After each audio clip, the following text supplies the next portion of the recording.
Hello and welcome to the Eastern Front. I am Yulia Zhoja with the Middle East Institute, Georgetown and George Washington Universities, and I'm joined by my colleagues. Giselle Donnelly, I'm a senior fellow at the American Enterprise Institute, and David Buruhaj, also with AI. On our podcast, we talk about the many challenges to European peace that tend to emerge along a line running from the Baltic to the Black Sea, the Eastern Front, and about why those matter to the United States. If you enjoy this episode, please consider subscribing, rating, and reviewing us. Today, we're joined by Özgür Ünlühisarcikli, who is the regional director of the German Marshall Fund in Turkey. Özgür, it's great to have you with us. Thank you for having me, Julia. Let's start off by talking broadly about where Turkey is trying to place itself in great power competition, strategic competition, whatever you want to call it. And I'll start with what is, I think, at this point, when we're looking particularly at the region of the Black Sea, the $1 million question that I think Özgür gets asked probably every other day now for many years. But nevertheless, I'm going to ask him as well to start off the conversation. And that is the relation that Turkey has with Russia in the context of the Ukraine war particularly. It seems that Turkish foreign policy has been evolving for some years now. The war seems to have been a bit of a catalyst. Can you break down to us or give us a bit of an overview of the relationship between Turkey and Russia and about this, I guess, what I would call an uncertain dynamic, a complicated relationship? Well, thank you for the question, Julia. So, if we consider the Turkey-Russia relationship taking the last decade as a period, then we can say that Turkey's policy has been evolving. But if we take a look at the last few centuries, which in Turkey's case one should do, you can actually see lots of continuity and consistency in the Turkey-Russia relationship. So that's where I would like to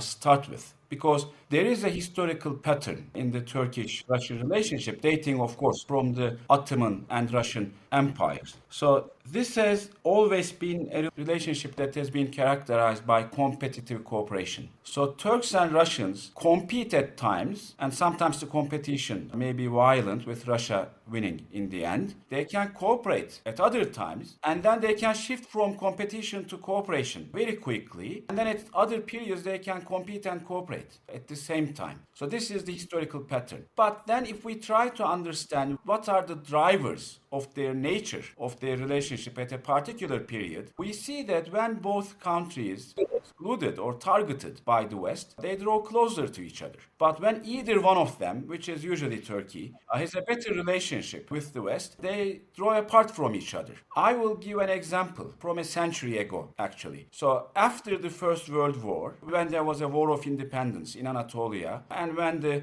Soviet Union was recently established, both the Soviet Union and the independence movement in Anatolia felt that they were targeted by the West. So Russia became the only state ally of the revolutionary Turks, led by Kemal Atatürk in Ankara. And this relationship actually continued after the Turkish Republic was established. In 1924, the two countries signed a friendship treaty. In 1934, they renewed the treaty, but later Russia started getting concerned that Turkey was signing similar agreements with Western European countries such as Great Britain and France. And as Turkey formed better relations with Western European countries, we saw the relationship between Turkey and Russia souring, which, fast forward, led to Turkey becoming a member of NATO. So this is the relationship. And what does Russia represent in Turkish strategic thinking? Russia is always an option for hedging for Turkey. So when Turkey feels uneasy about its relationship with its Western allies, it improves its relations with Russia. We saw this actually during the 1970s, when after the Cyprus War, Turkey was imposed an arms embargo by the United States, and also the European allies also showed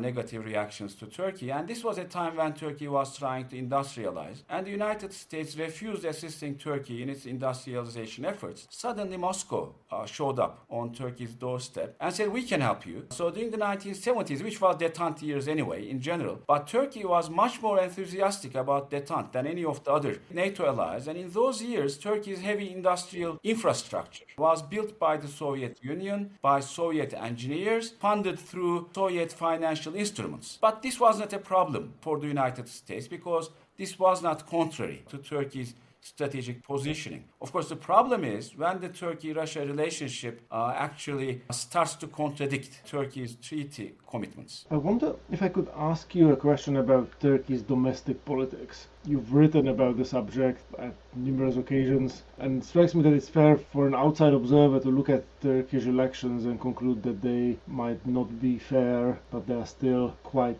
competitive. And most recently there was the local elections held in April where the Kemalist opposition scored significant wins, especially in big cities, in Istanbul and Izmir, in Ankara. Obviously the name of Erdogan is very often used in the same sentence as Viktor Orban and Vladimir Putin, which very often obfuscates the matter more than it sort of enlightens it, because there is a big spectrum when it comes to incumbent entrenchment and how far these processes are going. But the opposition seems alive and vibrant. So there'll be an election in 2028, a parliamentary one. Is Turkey in a position in which opposition parties can jointly or individually actually have a decent chance at displacing the ruling AKP party, or has Turkey kind of gone past the point of no return, so to speak? Thank you. I mean, Turkey increasingly resembles a competitive authoritarian system in which the playing field is not level, but the opposition still has a chance to win elections. And in Turkey's case, this is not just theoretical, but practically proven. With the latest elections, again, the playing field was highly uneven. And actually also the opposition's victory, I mean, the extent of their victory was surprising even for the opposition parties, but it happened. So yes, I mean, the Turkish elections are not fair. They are not 100% free either, with certain candidates being banned, certain people banned from making propaganda, etc. But they are actually highly competitive. They are not predictable. They bring surprising outcomes, which are actually signs of a healthy election system. And I must also say, one thing that others need to understand about Turkish elections. Now, we Turks distrust each other. Like, you Americans are too trusting. But our system is based on the premise that somebody is going to try to rig the election. So it's really very transparent. Opposition parties are always on high alert, with people not sleeping for days, with people actually sleeping on sacks of votes so that nobody can steal them. My 80-year-old mom is still an election observer. I'm not sure she's practically useful, but she's there still. She's always been there. So I have full trust in the Turkish election system. Moreover, I think that discrediting our elections, and this is not only for Turkey, maybe particularly for the United States these days, actually discrediting our own election systems serves Russian propaganda. Because what does Putin tell us? Putin tells us we should not trust our institutions. Putin tells us we should not trust our state. Putin tells us we should not trust our democratic systems. And when we start doing what he's telling us, I think we're serving his interests. And as a matter of fact, that an incumbent is undefeatable in an election becomes a self-fulfilling prophecy. Because if you cannot defeat the incumbent in an election, why even try, right? But we're not there in Turkey. I mean, Turkey is a very vibrant society, still standing civil society. People are very much politicized. Actually, there is great enthusiasm about voting. I mean, voting turnout is around 80%. I mean, voting is like national service or even religion in Turkey. So I have full confidence in the Turkish election system. And relatedly, it strikes me that there is another difference between Turkey and, say, Russia, which oftentimes is sort of used as a point of comparison, which is that unlike Russia, Turkey does have an actual private economy. I mean, Russia is, as Mitt Romney used to say, gas station pretending to be a country, or was it McCain? It was McCain. I mean, Turkey does have manufacturing, has services, has tourism, has all kinds of sort of things that sort of serve as independent centers of power, so to speak, which just are absent in a country like Russia. So that gives me some hope that trade, economic ties, regulatory barriers and those sorts of things can serve as sort of points of leverage for Western partners to sort of engage with Turkey and perhaps get course correction when it's needed. Is this the correct impression, or am I deluding myself? I think it's a very correct impression, and I would actually go further than that. I mean,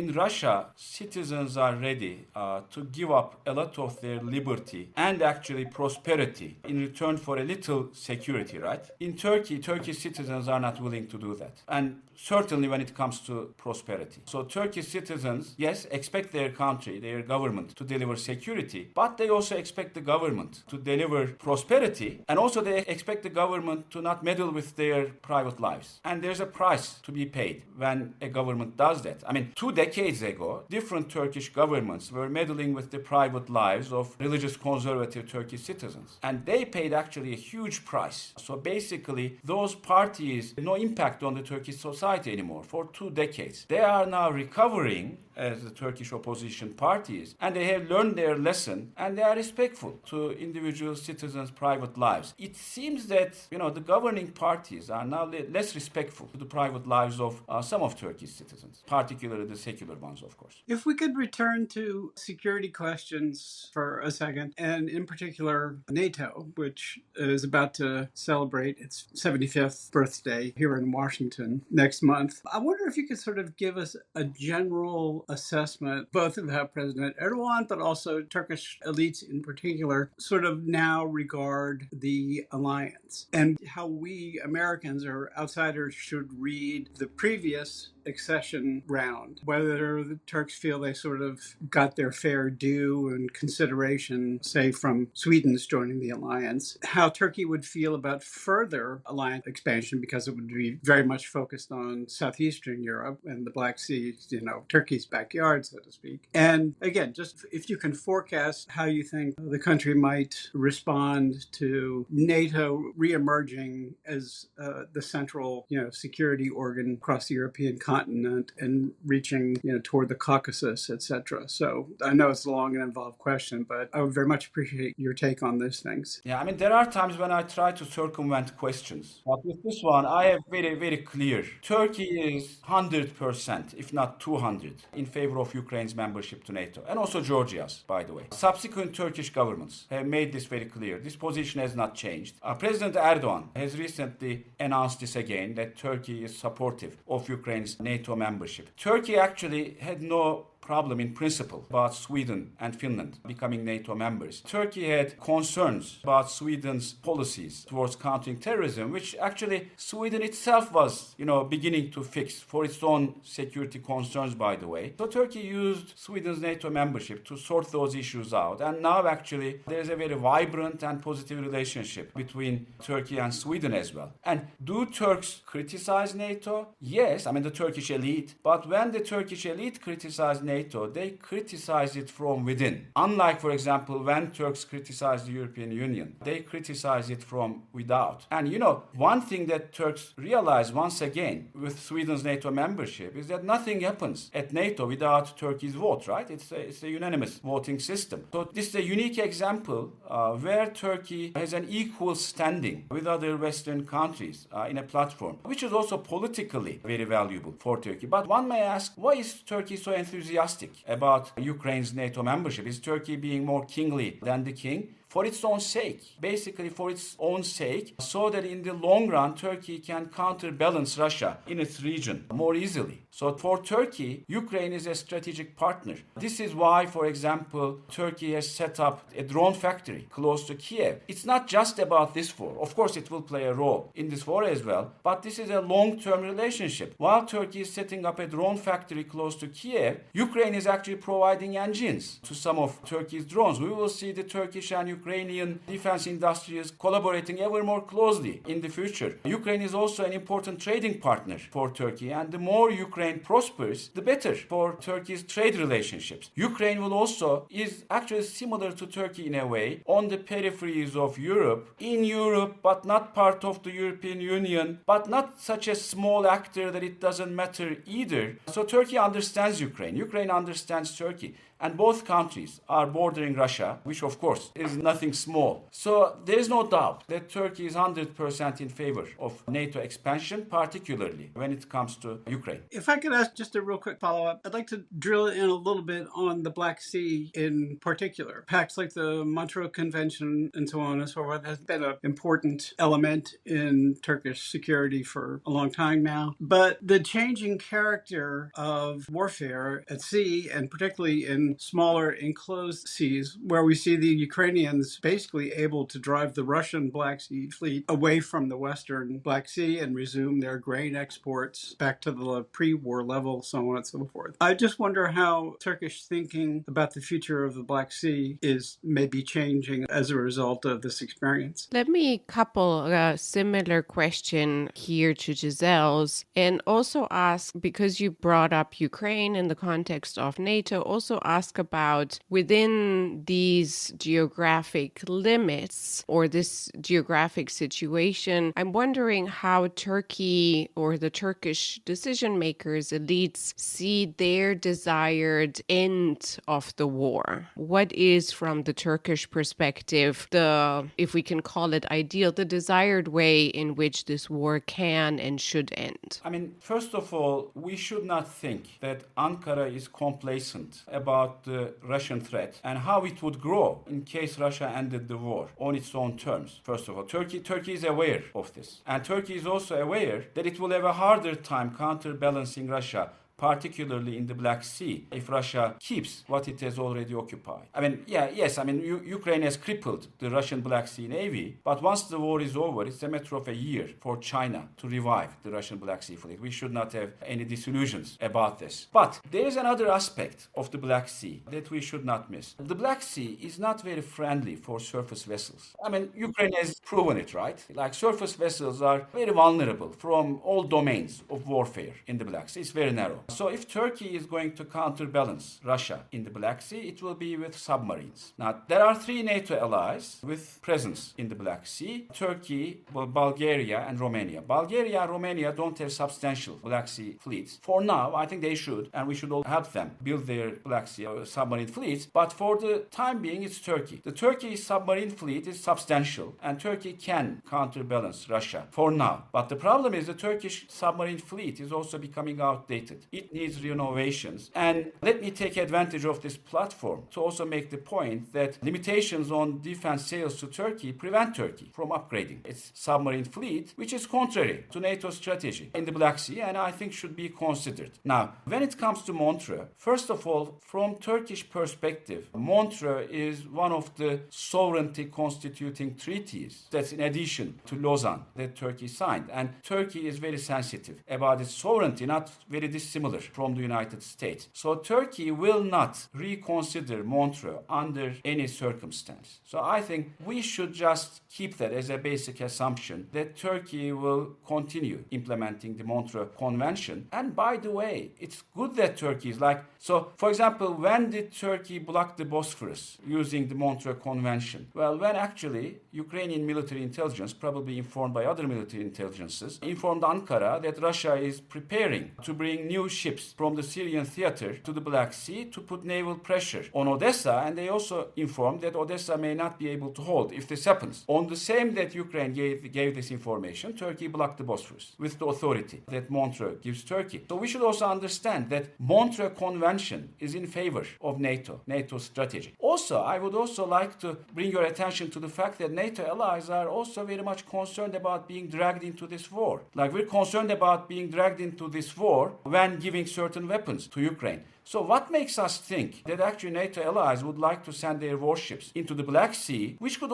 easily lead to NATO being dragged into the war? So I think that for the future, we should build a Black Sea strategy based on the Montreux Convention being a fact. And here again now, Ukraine is very critical. If Ukraine can recover Crimea, then Turkey's job will be much easier, first of all. I mean, with Crimea in Ukrainian hands, Turkey will gain a dominant position in the Black Sea. With Crimea in Russian hands, then then Turkey will need a strong Ukraine, even if it has lost Crimea, with a Ukraine that has a strong Black Sea presence as an ally on board. And that's the least Turkey would expect. And I think that NATO, once this war is over, whenever it is over, we should make sure that the Ukrainian Navy is supported by NATO allies for the sake of NATO strategy in the Black Sea. And Turkey would be very much welcoming on that. I want to ask you one thing, build on one thing that you mentioned a bit earlier, and that is in the context of NATO, you were mentioning criticism from within and criticism from without when it comes to the EU. And within this, I want to ask you about Turkey EU relations. It feels like it was a long time ago when we were talking about Turkey's EU integration and that a lot of things have happened in between. But if we are to look at the relationship between Turkey and EU, I guess in similar manners, it's dynamic, it's changing, it's complicated. What would you say from Turkey's perspectives are now the key elements, the key components of this relationship? What matters to Turkey? What does Turkey want from the EU in current circumstances? Is it just about migration, or is there more to it in sort of the political and economic dimensions? Julia, first of all, I think it's now okay to publicly say that Turkey's EU accession process is in the deep freezer for the foreseeable future. That actually the accession framework is not what will drive the EU-Turkey relationship in the future. It's in the freezer of the basement.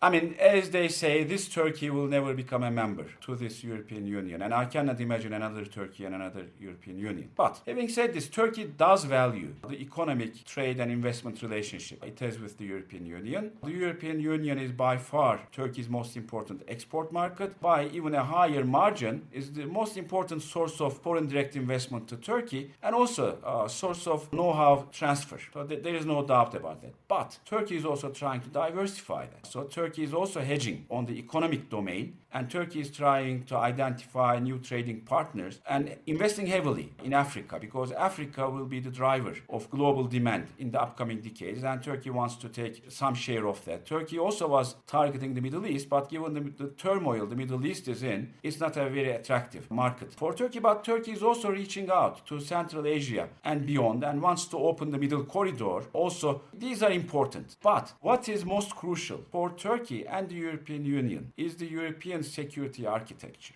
Because for the time being, Turkey is excluded from the European security architecture. I mean, if you look at the European compass outlining European foreign policy and security strategy, if you look at President Macron's recent speech at Sorbonne, and if you look at the speeches of other EU leaders, you see Turkey being identified as a competitor, if not rival, for now they don't use the term rival, but it's seen as a competitor of the European Union. And sometimes Turkey also takes pride in this, like we're competing with the EU. But it's not good for Turkey, it's not good for the European Union. Now, if the European Union aspires to have strategic autonomy, it should think and think again and again what it would mean to be excluding Turkey from its security architecture. I think this is the main issue. And of course, Turkey also carries some of the burden. I mean, Ankara is showing no effort in harmonizing its policies with Europe either. So it's not a one-way street. Neither Brussels nor Ankara, I think, is paying enough attention to this issue. And the thing is, some other issues like Turkey's EU accession process, customs union modernization, visa liberalization, these are great to have, but there is no real urgency, right? But when it comes to security, there is a real urgency that both Ankara and Brussels should realize. Now, Ankara has not given up on its aspirations to be part of the European security architecture and to contribute to Europe's strategic autonomy and to be part of it. But for the time being, there is no invitation to do so. And Turkey is still waiting for this invitation. From an American point of view, European strategic autonomy doesn't look that different from American isolationism. I mean, a Europe without American participation, not to mention American leadership, would be a very uncertain prospect. We have 500 years of bloodshed on the European continent as a point of reference in this way. And it does sometimes feel like both manifestations of this impulse, the sort of Trumpian America first, America by itself version, and the Macron strategic autonomy paradigm, from a distance look pretty similar and look pretty unappetizing. I'm curious as to whether in private, Turks also sort of rue the prospect of a Europe that actually becomes more vulnerable, more subject to the Franco-German way of things, and thus really skeptical of European strategic autonomy as being something that would not improve security for Turkey. Let me second what you just said. I mean, strategy is about matching capabilities with aspirations. When it comes to European strategic autonomy, the aspiration is there, but the capabilities are not. And European allies, and this goes for Turkey as well, actually. I mean, we don't have a plan for building the capabilities that would match our aspirations. I give that to you. Now, on the other hand, for European allies, Macron might have other thinking, of course, but for most European allies, strategic autonomy is not something that they actually want to have, but they feel it's something that they might need. And I mean, there is no timeline for US reduction of troops in Europe, and there is, I think, no desire, no intent either. I don't think that Washington wants to, reduce troops in Europe, but things in other parts of the planet may evolve in ways that may compel the United States to do so abruptly. I mean, the Pacific theater. So Europe wants to be ready when that happens. And from Turkey's perspective, it's no secret that for Turkey, NATO equals the United States. Okay? For Turkey, NATO is US reassurance, not US plus European reassurance. It's US reassurance. Everybody knows this. But again, I mean, Turkey is not a superpower. It does not have the power to individually impact how these things evolve. So if it comes to the United States reducing troops in Europe and the European Union having to develop its strategic autonomy, so then Turkey would rather be part of it rather than being excluded. So it's not Turkey's desire that this happens, but if it is going to happen, Turkey would rather be part of it. So, Özgür, we have to let you go soon, but you've given us a perspective on relations, Turkey looking north and Turkey looking west in detail, and we can't let you go without asking you about Turkey looking east. We have the foreign minister of Turkey, Hakan Fidan, now on a visit to China. It's the highest level bilateral visit in over a decade. And the relationship between China and Turkey is also complicated with many aspects, from Uyghur minorities to economic relations, etc. And of course, the context of that as well is Turkey's very high inflation and the fact that Turkey has been, and correct me if I'm wrong, over the past decade or more, trying to court China to increase economic cooperation and maybe also exports of Turkey to China. So when you're looking at the relationship between the two, and maybe also tell me if I'm wrong, some pressure from the United States when it comes to China across the European continent, we feel it. I'm guessing Turkey is feeling it too. How do you understand this bilateral relationship, and what is Turkey trying to get from China in the coming years? I mean, first of all, I think this is another area where the outcome is very different from the aspirations. Like all other countries, Turkey also wants Chinese investments. Turkey wants to be able to invest in China, by the way. Also, Turkey wants part of the Chinese market, proportional, of course, with its economy. And Turkey would like to be on the connectivity infrastructure built by China. None of this is happening. I mean, China is not investing in that. They are investing in Turkey as they're investing everywhere. But compared to some other European countries, the Chinese investment in Turkey is really not so high. And then Turkish companies have been utterly unsuccessful in investing in China. Turkish companies have a negligible market share in China. And even more significantly, China hasn't included Turkey in its connectivity infrastructure. I mean, for example, in their Maritime Silk Road project, they chose Greece and Egypt as their partners. One on Turkey's east, one on Turkey's west, but not Turkey. So like they invested in the Piraeus port and the Alexandria polyport, but not in Turkey. And some of the projects that Turkey is developing are actually contrary to Chinese strategy. But Turkey, of course, continues to aspire because Turkey wants to diversify its economic relationships and doesn't really make choices. Like Turkey wants to reach out to any market it can reach out to.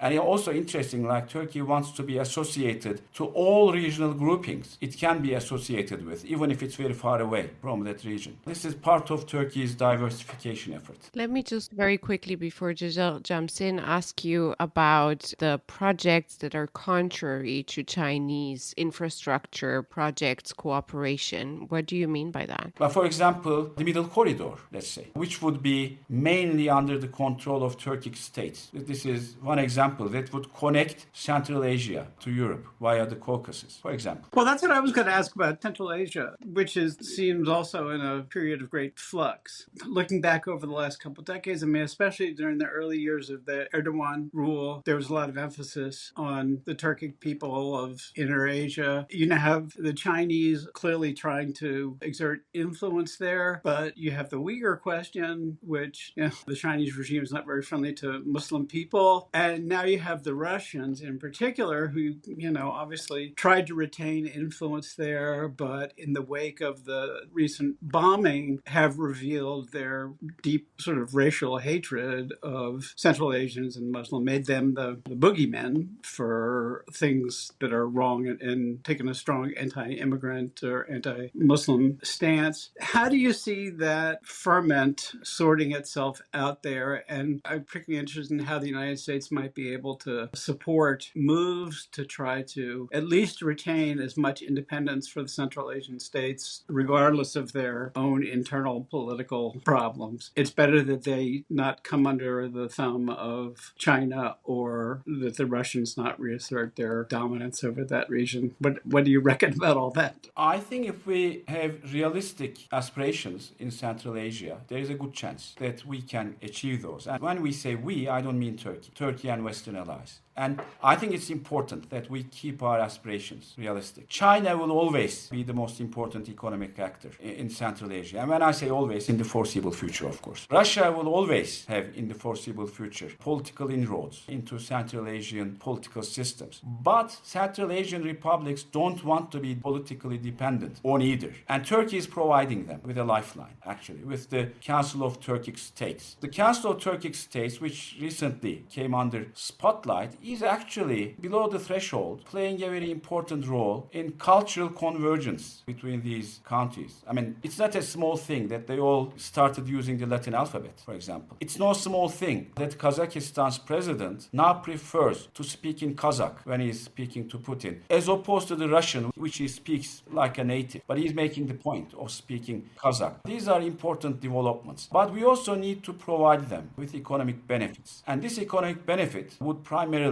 come from the Middle Corridor, which would not be only a transportation corridor, but also an energy corridor, which would give these countries the choice of selling their energy to Europe and buying their goods from Europe as well. And for once, there's a great opportunity, actually, because Russia is distracted, first of all.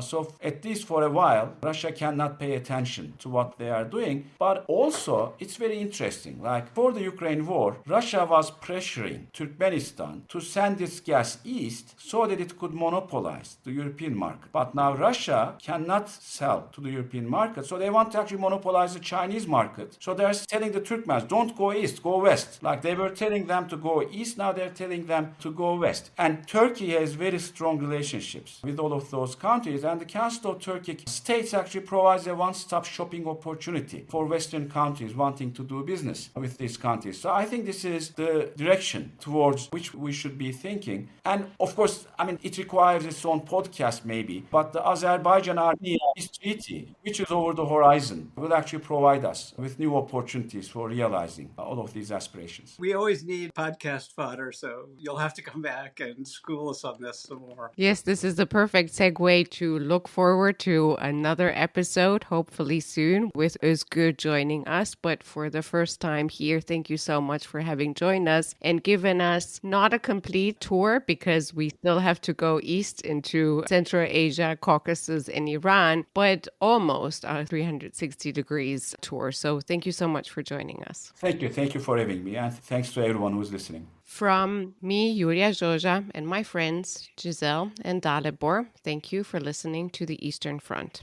If you enjoyed this episode, please consider subscribing, rating, and reviewing us. To stay up to date with the Eastern Front, please give us a follow on Twitter or X at Eastern Front Pod in one word, and sign up for the newsletter included in the show notes. You can find more episodes and additional content on our website, ai.org, Apple Podcasts, Spotify, or wherever you get your podcasts. Thank you, and until next time, goodbye.